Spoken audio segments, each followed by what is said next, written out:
The flipped classroom. Let's reverse where traditional homework and lecture take place.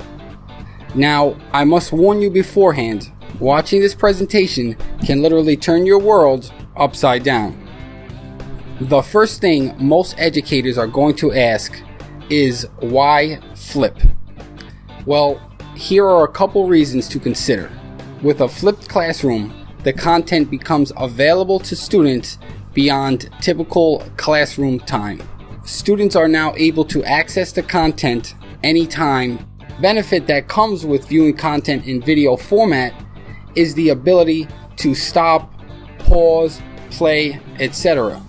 Students can write down questions about the content at home. Then, when students enter the classroom, they are already prepared to ask these questions to their teacher. When a teacher flips a classroom, that teacher is able to walk around the room. Ultimately, flipping a classroom frees up time for teachers to work with students individually. Now, let's take a quick break to think about how our students are used to acquiring knowledge. Students of today mostly learn from their phones and computers. Students of today are comfortable with the flip model because it's how they usually access knowledge. Lastly, we know some students learn faster than others. Flipping a classroom allows teachers to personalize learning. Now, how do you flip a classroom? What steps should you take? Right now, I'm going to outline an 8-step path that I have successfully used to flip my classroom. Each step is represented with a star. The first step in flipping a classroom begins with the buy-in. Get your students, parents, and administrators on board with the flip model. Step 2. Curate the resources you need to flip a classroom. These are resources for instruction, such as YouTube video, aligned worksheets, quizzes, electronics, etc. Now, moving on to the actual first day of class, classroom management is required for a flip model, just like a traditional model. Very early on, be sure to spend time and incorporate expectations and procedures, as this learning style may be new. Number 4 is technology training. Teachers need to learn how to curate videos through YouTube channels and create playlists, and students must be able to access and interact with online content. Now we get to the actual flipping. And the number 5 is assign content for homework.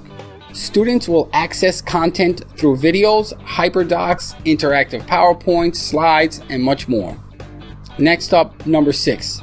Students work on problems during class time. Students get to work on the application of skills in class, where a teacher walks around the room and facilitates and helps students as needed.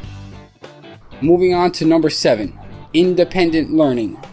With a flipped classroom, students become independent learners and have the ability to move through the curriculum at their own pace. And the last star in the sky, number 8, peer tutoring. Pair up your advanced students who mastered the content beforehand with students having a hard time completing the problems. So, what does it actually look like? The traditional model has students attending school where content is delivered by teachers, and students going home to work on problems.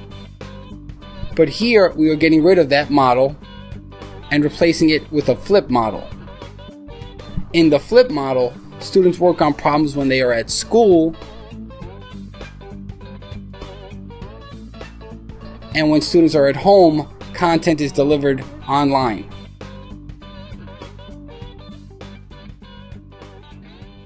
Here are a couple tools you may need when flipping a classroom. YouTube will allow you to provide video lessons. Social media can help disseminate content. Devices to access online content. Google Doc links, slides to learn content, and sites to find the content. Readings can be used as well.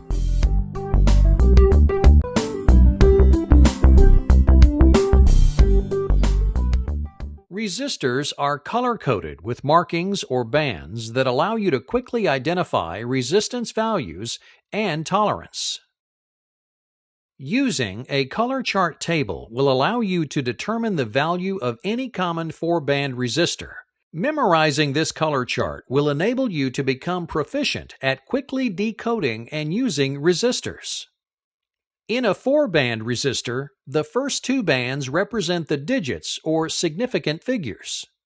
The 3rd band indicates the multiplier, and the 4th band indicates the tolerance.